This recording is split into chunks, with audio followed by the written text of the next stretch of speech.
The first time I heard my own name crackle over a police radio as an alleged violent suspect, I was standing in my driveway holding a mug of coffee watching an HOA Karen point at me like she had just discovered a wanted criminal, and that was the moment my entire morning snapped into slow motion because 10 seconds earlier she had been screaming into her phone claiming I attacked her, and now red and blue lights were already turning the corner of our quiet street, and if that does not grab your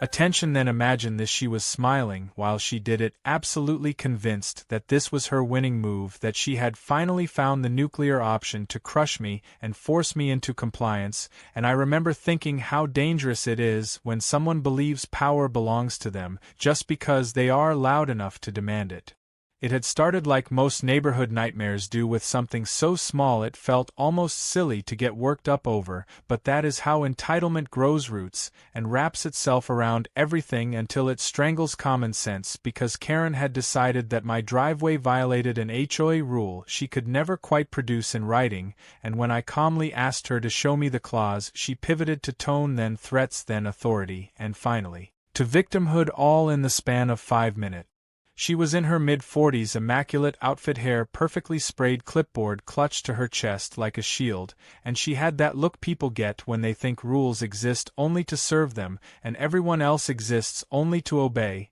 And when I refused to move my truck from my own driveway, she leaned closer and lowered her voice and said, "You are making a big mistake," as if she were offering me one last mercy before pressing a button. I had seen this type before: people who think escalation equals strength, and who confuse attention with legitimacy, and I tried once more to de-escalate, telling her there was no need for drama, that we could talk it through with the HOA board later, but she laughed, actually laughed, and stepped back, dialing her phone, and announcing loudly for the neighbors to hear that she was calling the police because she felt threatened. I did not raise my voice, I did not move toward her, I did not even take another sip of coffee, but suddenly she was describing an attack that never happened, claiming I lunged at her, shoved her, screamed in her face, and the performance was so theatrical that one of the neighbors peeked through their blinds and immediately ducked back inside like this was a live grenade. As she talked, her expression shifted from fake fear to smug satisfaction, because she knew exactly what she was doing,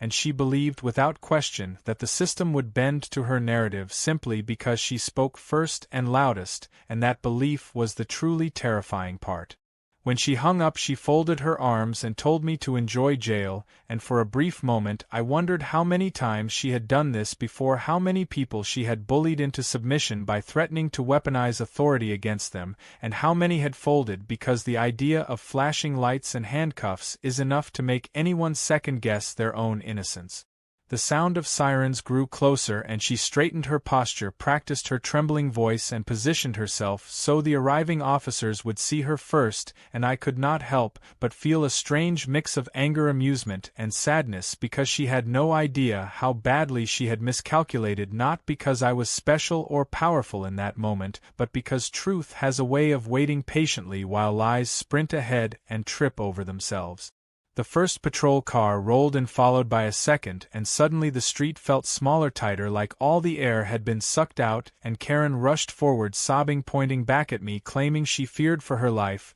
and the officers listened professionally, eyes moving from her to me, to the driveway, to the neighbors, pretending not to watch, and I noticed little things: the way one officer glanced at my truck, the way another scanned the scene looking for signs of a struggle that did not exist. And I could see the confusion flicker because reality did not match the story. I stayed still, hands visible, calm voice, because I knew that panic feeds narratives like hers, and while I was not ready to reveal anything yet, I was very aware of how quickly situations like this can spiral when someone is desperate to be right. As they separated us, Karen grew louder, insisting I be arrested immediately, demanding charges, accusing the officers of not taking her seriously, and that was when the dispatcher crackled back through one of the radios asking for clarification on the alleged assault details, and the silence that followed was thick because Karen had embellished herself into a corner. She started adding details, inventing injuries, pointing at her arm, claiming pain where there was no mark, and I watched the officers exchange a look that said everything, because false reports leave fingerprints even before the paperwork starts. In that moment I felt the weight of responsibility not just for myself but for the system she was abusing, because every false call delays a real one, every lie risks someone else not being believed, and while Karen saw this as a personal victory, I saw it as something much uglier, a test of whether authority bends to volume or to truth. As the officers began asking me my side of the story, I answered simply, calmly explaining the dispute, the threats, the call, and the fact that no physical contact ever occurred, and as I spoke I could feel the tide shifting, not dramatically, not yet, but steadily, and Karen sensed it too, because her confidence wavered just enough for fear to slip through the cracks, and for the first time she realized this might not end the way she rehearsed. She tried one last push, stepping forward, raising her voice, accusing me again, but one of the officers gently held up a hand and told her to take a breath, and that small gesture was the first crack in her illusion of control, and standing there with sirens fading and neighbors watching, I knew this was only the beginning, because a false accusation does not disappear once spoken, it demands consequences one way or another, and as Karen continued digging herself deeper, I quietly prepared for the moment when she would learn that power is not something you claim, it is something you are trusted with, and she had just proven she could not be trusted at all. The officers separated us further, and the street settled into an uneasy quiet that felt heavier than the sirens ever did, because now there was time for reality to catch up, and Karen did not like that at all as she paced near the sidewalk, arms flailing every few seconds as if motion alone could keep her story alive, while I stood near my truck answering questions in a steady voice and watching the small details pile up against her like sandbags against a flood. One officer asked me to walk through exactly what happened from the moment she arrived, and I did, starting with the clipboard, the demand, the non-existent rule, and the sudden jump to threats, and I could see the other officer taking notes, occasionally glancing up at Karen, whose version kept shifting as she tried to match whatever she overheard me saying, and that was when the cracks widened, because consistency is not something you can fake for long. She claimed again that I had rushed at her but could not say how far I moved or where I supposedly stood when it happened, and when asked why no neighbor had witnessed it she accused everyone else of hiding or being complicit, which earned her a look that said this was not helping her case. The officers asked if there were any cameras nearby, and I casually mentioned the security camera mounted above my garage pointing directly at the driveway, and Karen froze just long enough for anyone paying attention to notice before she recovered and insisted cameras can be edited, which only made the air feel tighter around her. One officer asked if I would be willing to show the footage, and I nodded without hesitation, because the truth does not panic, and as we walked toward the house Karen followed closely, still talking, still trying to control the narrative, claiming the camera angle would not show everything, and that she knew the law, and that people like me always get away with things, which was an interesting choice of words considering nothing had happened. Inside the house the footage played, clearly showing her arrival, her aggressive posture, her pointing finger, and her phone call complete with dramatic gestures and exaggerated recoil, when I simply shifted my weight, and when the video reached the moment she claimed the assault occurred, there was nothing, just me standing still holding my mug, and her stepping backward on her own, and the silence that followed was loud. The officers watched it twice, not because they doubted what they saw but because procedure demands certainty, and Karen watched too, her face flushing deeper with each passing second, until she finally snapped that it was out of context and demanded they turn it off, and at that point the performance unraveled completely, because when lies are exposed they rarely retreat quietly. The officer closest to her calmly explained that making a false report is a serious matter, and that using emergency services as a weapon carries consequences, and Karen laughed nervously, insisting it was all a misunderstanding, and that she only called because she felt unsafe, which did not align with the footage of her smirking and pointing while dialing, and for the first time she looked at me not with rage but with suspicion, as if she were starting to sense there was more to me than she assumed. Outside the neighbors were more visible now, whispers traveling faster than facts, and I could see Karen clocking every stare, every phone raised slightly too high, and the shift in public perception rattled her, because people like her rely on social pressure as much as authority, and both were slipping away. The officers returned to their patrol cars briefly to consult with dispatch, and I heard fragments of conversation through the open window, words like unfounded and documentation and warning, and Karen hovered near them trying to insert herself only to be asked politely to step back, which she did reluctantly, still convinced she could talk her way out if she just kept going. When the officers returned, one of them explained that based on the evidence there was no assault and that her call was being recorded as a false report pending further review, and that alone was enough to make her voice jump an octave as she accused them of siding with me and threatened to contact their supervisors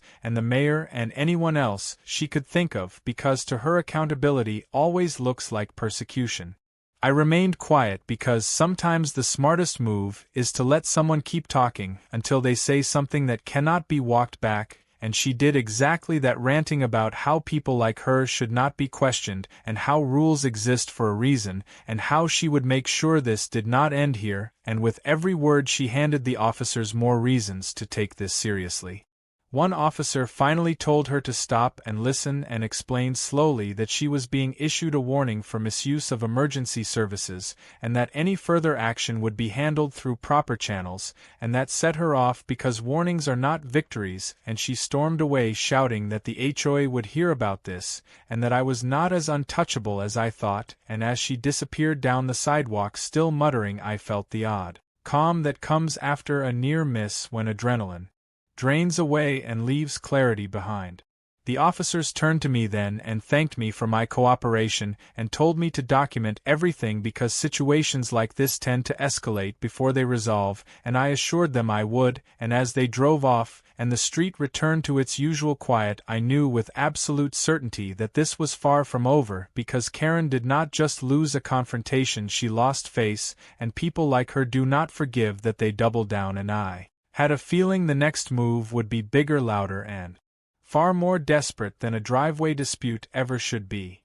The fallout did not take long to arrive because entitlement hates silence, and within 24 hours Karen found a new stage to perform on, and this time it was the HOA itself which she mobilized like a private army, sending emails, texts, and emergency meeting notices that framed her as a victim of intimidation and me as a dangerous presence in the neighborhood, and by the time I woke up the next morning my phone was already buzzing with forwarded messages and thinly veiled warnings from board members who suddenly remembered rules they had ignored for years. She claimed I had threatened her position, undermined the authority of the HOA, and created an unsafe environment, and it was fascinating how quickly the narrative shifted from a supposed assault to a broader crusade about order and compliance, because when one lie fails another takes its place and grows larger to compensate. The emergency HOA meeting was scheduled for that evening, and the language used was dramatic enough to suggest a hurricane warning rather than a driveway disagreement, and when I arrived the room was already charged with tension, neighbors whispering, Karen sitting front and center with a stack of papers arranged carefully like props,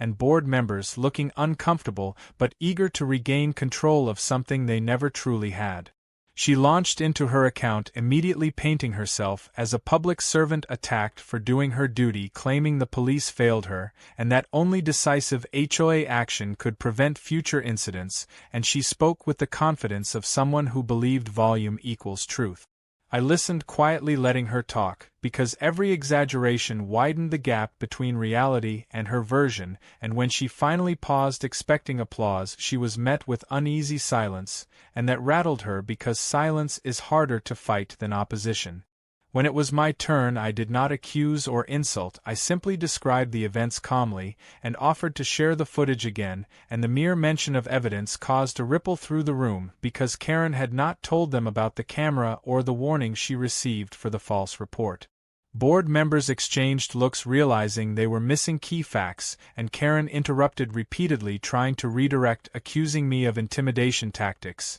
and that was when one member asked a simple question that shifted everything, asking whether the police had found any evidence of an assault, and Karen hesitated just long enough to answer vaguely, which was answer enough. The meeting devolved quickly from order into damage control as the board realized they were being asked to enforce discipline based on a claim already dismissed by law enforcement, and Karen reacted poorly, raising her voice, accusing the board of betrayal and threatening to take the issue public, which was ironic given how quickly public scrutiny would unravel her story. After the meeting ended, she cornered me in the parking lot, insisting this was not over, and that she had friends in high places, and that she would make sure I regretted embarrassing her, and I remember looking at her, and feeling not fear but a kind of weary curiosity, because she was still playing a game whose rules she did not understand. Over the next few days, complaints appeared like clockwork: formal letters about noise, about parking, about property lines, all clearly orchestrated,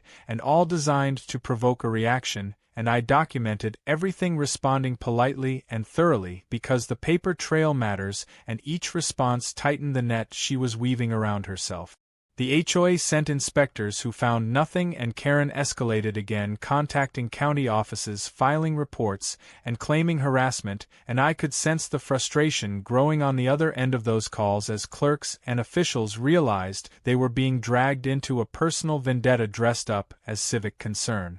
The tipping point came when she attempted to file another police report, this time claiming ongoing intimidation, and that was when patience finally ran out, because patterns are impossible to ignore once they form, and dispatch flagged the call, noting the prior incident, and the officers who responded recognized the address and the name, and that recognition carries weight. I watched from my porch as she argued with them again, her voice rising as she demanded action, and when they explained that repeated unfounded reports could lead to charges, she accused them of conspiracy and favoritism, and I could see the moment when her confidence finally cracked, because the script she relied on was no longer working.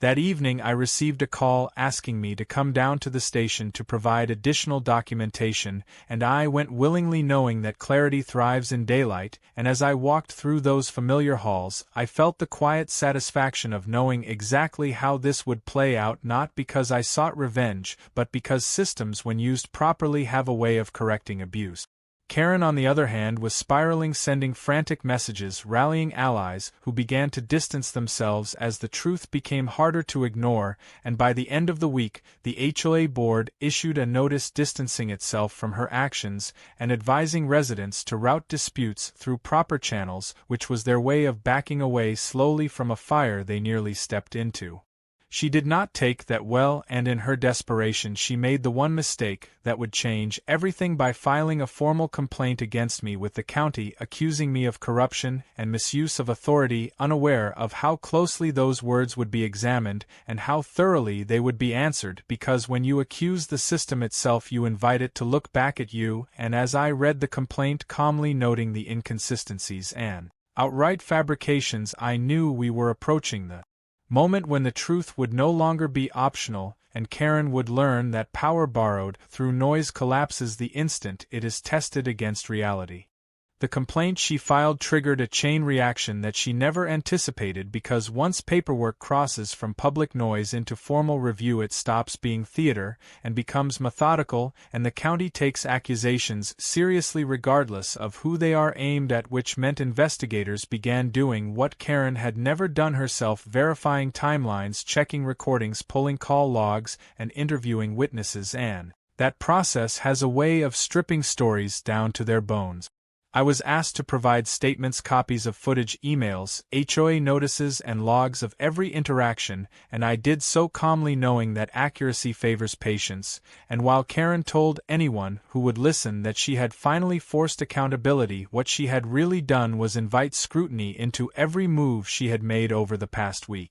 Investigators visited the neighborhood, quietly speaking with neighbors who had watched events unfold from their windows and porches, and it did not take long for a consistent picture to emerge: one of aggressive confrontations, shifting claims, and repeated attempts to involve authorities without evidence, and when people are asked simple questions in calm rooms, the truth tends to surface naturally. Karen sensed the shift and tried to regain control by flooding inboxes with follow-up emails, addendums, and dramatic clarifications, each one contradicting the last, and each one becoming another exhibit, and the more she wrote the worse it looked, because emotional urgency does not translate into factual consistency. The HOA board began distancing themselves more openly, issuing a notice reminding residents about proper dispute resolution and clarifying that individual members do not speak for the association, and that was a public step back that cut deeply because Karen had built her identity around being the voice of authority, and now that voice was being gently but firmly muted.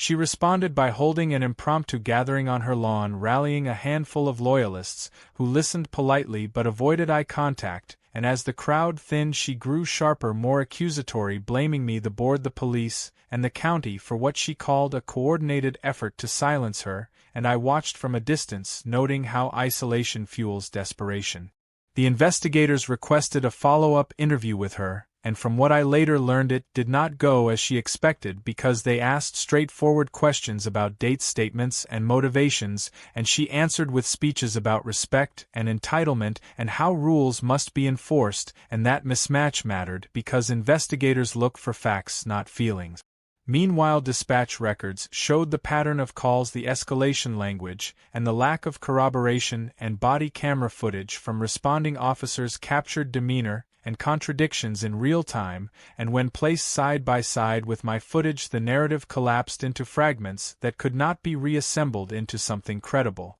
At this stage I was advised to remain neutral and let the process work, and that advice was sound because the more space Karen was given, the more she revealed her own instability, and the county does not rush, but it does not forget either.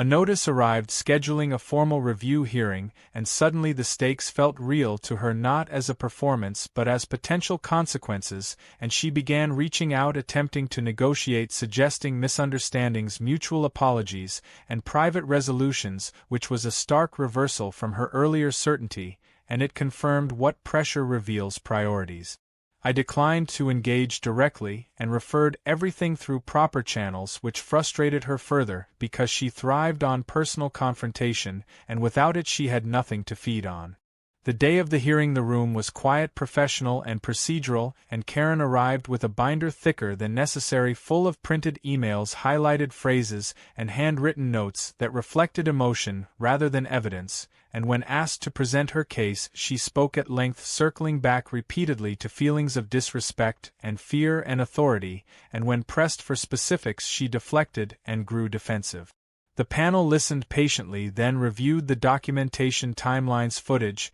and testimony, and the contrast was stark because truth does not need embellishment.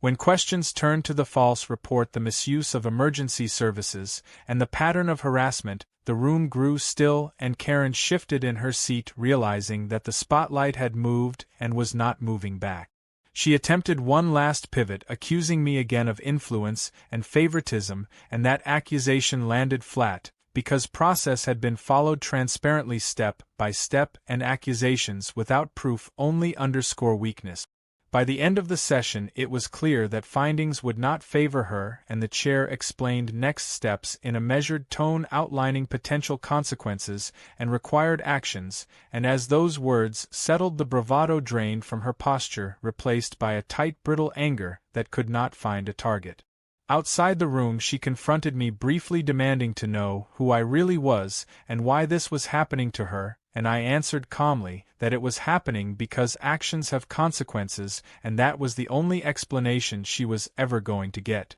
As she walked away muttering, I felt no triumph, only relief, because accountability is not about winning, it is about restoring balance, and as the county continued its review, the narrative that once relied on volume had been reduced to a file number and a set of facts, and that transformation marked the turning point where drama gave way to resolution, and where Karen learned that systems built on evidence are immune to tantrums no matter how loudly they are thrown. The waiting period after the hearing was the most revealing phase, because when there is no audience left to impress, people are forced to sit with their own actions, and Karen did not handle that well at all. As days passed without immediate vindication, she began unraveling in small public ways, sharp comments at neighbors, passive-aggressive posts, online vague accusations about corruption and favoritism, all of which were quietly noted and archived by people who had grown tired of being dragged into her storms. The county moved, deliberately requesting supplemental materials, cross-checking statements, and finalizing findings, and while that process unfolded, Karen attempted to regain relevance by staging confrontations near the mailbox or during evening walks, hoping to provoke a reaction she could frame as further evidence, and each time I responded with nothing more than a nod or silence, because engagement was the fuel she craved and denial starved the fire. Neighbors who once avoided eye contact now lingered to talk, sharing stories of their own encounters with her over the years, and it became clear that this was not an isolated incident but a pattern that had finally reached a breaking point, and the collective relief was palpable as people realized they were not alone and never had been. The HOA board took another decisive step, issuing formal guidance limiting the authority of individual members and mandating mediation for disputes, which was their way of acknowledging past failures without admitting them outright, and Karen reacted by resigning in a dramatic email that accused everyone of betrayal and vowed consequences that never materialized. Without an official platform, her voice lost reach, and that loss of control hit harder than any formal reprimand, because power for her had always been performative, and without a stage the performance collapsed. The county findings arrived in writing, concise, unemotional, and thorough, concluding that the assault allegation was unfounded, that emergency services had been misused, and that there was a documented pattern of harassment and escalation, and the consequences outlined were measured but firm: mandatory education on appropriate use of emergency services, a formal warning placed on record, and clear notice that further violations would result in charges and fines, and while it was not the dramatic downfall some might expect, it was exactly what accountability looks like in reality. Karen received the notice, and for the first time there was no immediate outburst, no public rant, just a closed door and drawn blinds, and the quiet was telling, because people who thrive on conflict do not retreat unless the ground beneath them has shifted permanently. In the following weeks, life began to normalize. The street felt lighter, conversations resumed, children played outside without parents glancing nervously toward one particular house, and the absence of chaos highlighted how much space it had occupied before. Karen emerged, occasionally avoiding eye contact, keeping interactions brief and transactional, and while there were moments where old habits threatened to resurface, they fizzled quickly, without reinforcement, and the system held firm. I was asked once more to provide a final acknowledgement that the matter had been resolved, and I did, because closure matters not just legally but communally, and that signature marked the end of the official chapter, even as the personal lessons lingered. Looking back, it was clear that none of this had been about a driveway or a rule, or even authority. It had been about control, and the belief that shouting louder could bend reality, and that belief had finally been corrected, not through confrontation but through process. The irony was that the system Karen tried to weaponize was the same one that protected her rights even as it restrained her behavior, and that balance is the quiet strength of institutions when they function as intended. There was no victory lap, no speech, just a return to ordinary days, and that ordinariness felt earned, because peace is often the most satisfying outcome of all. As weeks turned into months, the story became just another cautionary tale shared quietly when new neighbors moved in, a reminder that power is not something you claim through fear, and that false accusations carry real weight even when they fail. Karen faded into the background, a presence rather than a force, and while I did not wish her harm, I hoped she learned that accountability is not an attack but an invitation to change,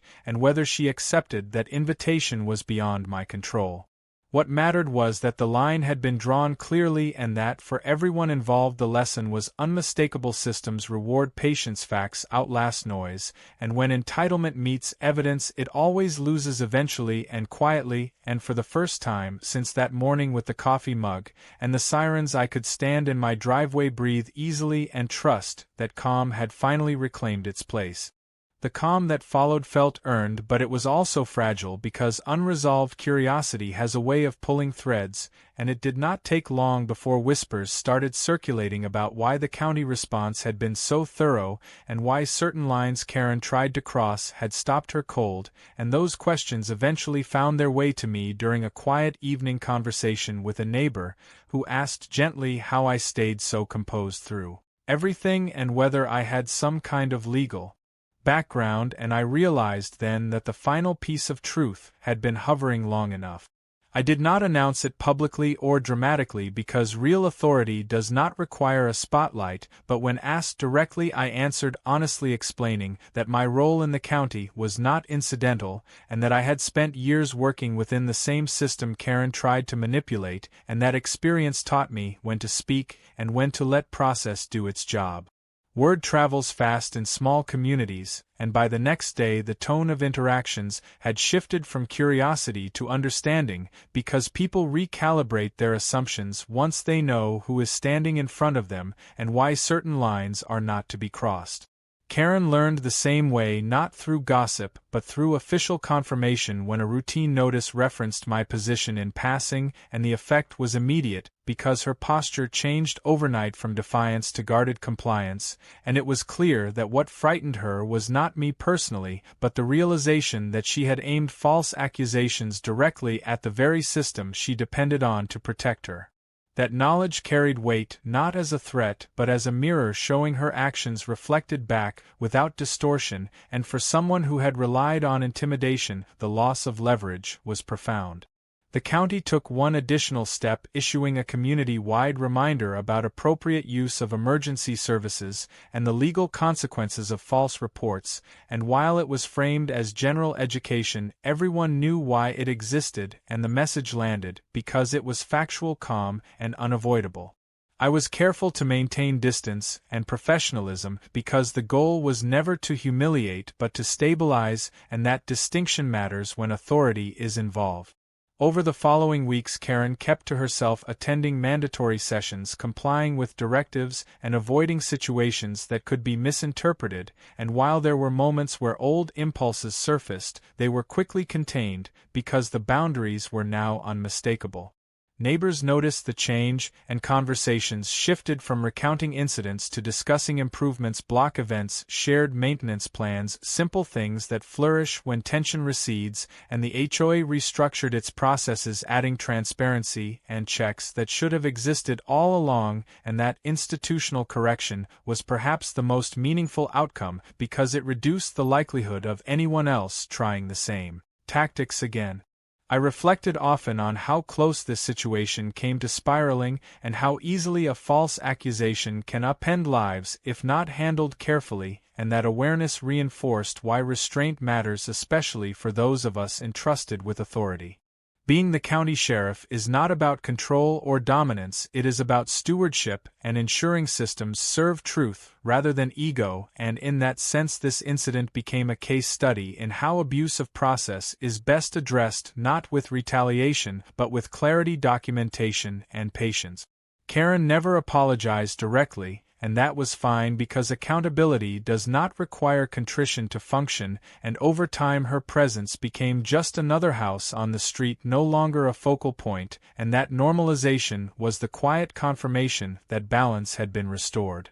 When I stood in my driveway again months later, coffee in hand, the memory of sirens felt distant, replaced by the ordinary sounds of a neighborhood at ease, and I knew that revealing my role had not been a trump card, but a final calibration, aligning perception with reality, and closing the loop on a story that began with noise and ended with understanding.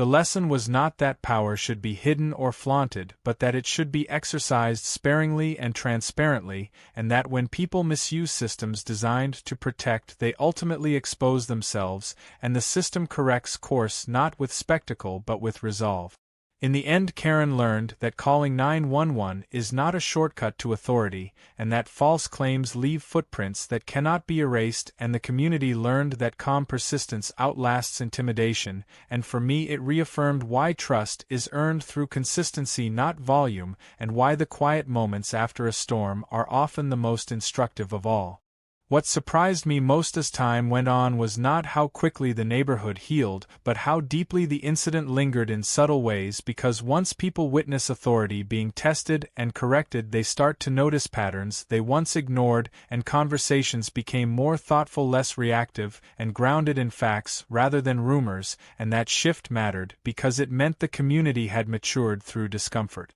Karen still lived there, still walked the same sidewalks, still checked the same mail, but she moved through the space differently now, with caution replacing entitlement and restraint replacing confrontation, and while some might call that defeat, I saw it as recalibration, because unchecked confidence had finally met consequence. There were moments when she tried to test boundaries, small comments about rules or side glances meant to provoke, but without an audience or institutional backing they dissolved quickly, and she seemed to understand that escalation would only revive scrutiny she could no longer withstand. The HOA board continued its reforms, implementing written procedures, documented complaint handling, and mandatory verification before action, and those changes quietly prevented several minor disputes from turning into spectacles, and neighbors noticed how much calmer meetings felt when rules were applied evenly and without theatrics.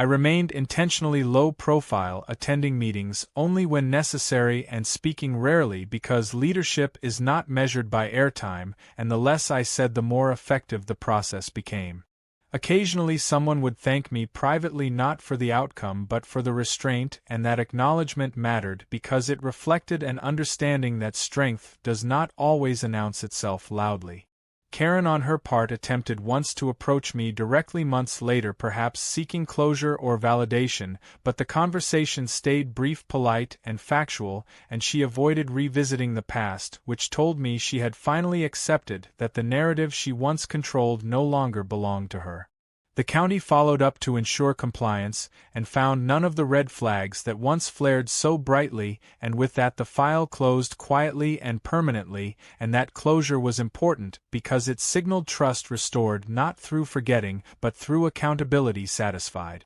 Life resumed its rhythms, seasonal changes, block gatherings, routine inconveniences, and in that normalcy the earlier chaos felt almost surreal, like a cautionary story you tell to remind yourself how fragile peace can be when ego goes unchecked. I often thought about how easily that first morning could have gone differently, how a raised voice, a defensive gesture, or a moment of impatience could have validated her claims and altered the trajectory entirely, and that awareness reinforced the importance of composure, especially for those entrusted with authority, because the margin between justice and injustice can be as thin as a single reaction. Karen never regained the influence she once wielded, and perhaps that was the most fitting consequence, because influence untempered by responsibility becomes dangerous, and its loss forces reflection, whether welcome or not. Neighbors who once felt intimidated found their voices returning, sharing concerns openly, knowing there were now safeguards, and that empowerment strengthened the community more than any punishment ever could. As for me, the experience reaffirmed why systems exist and why they must be defended from misuse, not by bending them to personal ends but by insisting on their integrity, even when it is inconvenient. The temptation to reveal my position earlier, to shut everything down, had been strong, but doing so would have taught the wrong lesson, suggesting that authority resolves conflict by declaration rather than process, and allowing the system to work without shortcuts preserved its legitimacy for everyone involved. Karen learned that falsehoods leave trails that do not disappear, and that emergency services are not tools for personal battles, and while that lesson came at a cost, it was one she alone incurred through choice. The neighborhood learned that collective calm and documentation are powerful shields against intimidation, and that lesson spread quietly but effectively. When I look back now, the most striking aspect is how ordinary the ending feels, because true resolution rarely arrives with applause. It settles in quietly changing behavior, restoring balance, and allowing people to move on wiser than before. Standing on my porch one evening watching the sun dip below rooftops, I felt a sense of closure, not because someone lost, but because a line had been drawn clearly and held firmly, and that clarity is what keeps communities intact long after the drama fades into memory. The final clarity came not as a dramatic confrontation, but as a quiet understanding that settled over the neighborhood like a restored rhythm, and that felt appropriate because the entire ordeal had always been about misuse of noise rather than absence of truth, and now truth had reclaimed its place without needing to shout. Karen continued living her life within newly understood boundaries, and while she never became warm or friendly, she became predictable, and that predictability was enough because safety in a community often begins with knowing what to expect rather than fearing sudden escalation. The HOA functioned with new guardrails and accountability measures that outlived the controversy, and in meetings there was a noticeable shift toward facts documentation and measured discussion, and even disagreements unfolded without theatrics because people had seen where unchecked emotion lead. I remained present but unobtrusive, offering guidance only when requested and trusting the structure to hold, because the goal was never to be the solution but to ensure one existed beyond any single person. Over time, new neighbors moved in unaware of the full story, yet benefiting from the calm it created, and that anonymity was a success in itself, because stability should not require constant reminders of past conflict. Occasionally someone would reference the incident obliquely as a lesson about calling authorities responsibly or documenting interactions, and those moments reinforced that experience had translated into wisdom rather than bitterness. For me, the episode crystallized why restraint matters and why authority must be exercised with humility, because power without humility invites abuse, and humility without firmness invites chaos, and the balance between the two is where trust lives. Karen never tested that balance again, and whether that came from learning fear or simple fatigue did not matter, because the outcome was the same: a community returned to equilibrium and a system reaffirmed in its purpose. As months turned into a year, the memory softened, edges blunted, and what remained was a narrative about accountability functioning as intended, not to punish excessively, but to correct behavior and protect the broader good. Standing in my driveway again on a quiet morning, I noticed how ordinary everything felt: birds, traffic, distant conversation, and that ordinariness was the real resolution, because peace does not announce itself, it simply exists once conditions allow.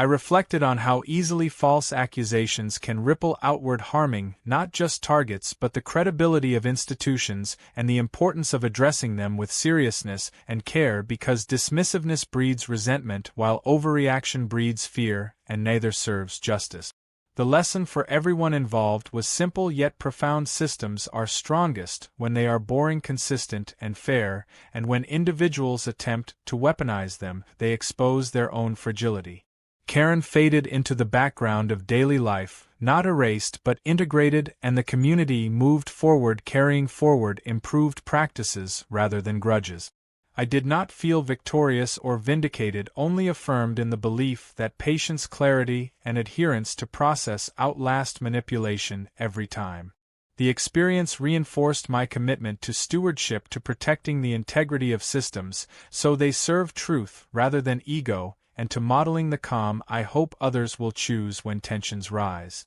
In the end, the story closed not with sirens or shouts, but with a shared understanding that authority is not a toy, that accountability is not optional, and that communities thrive when facts are allowed to speak louder than fear, and that was more than enough.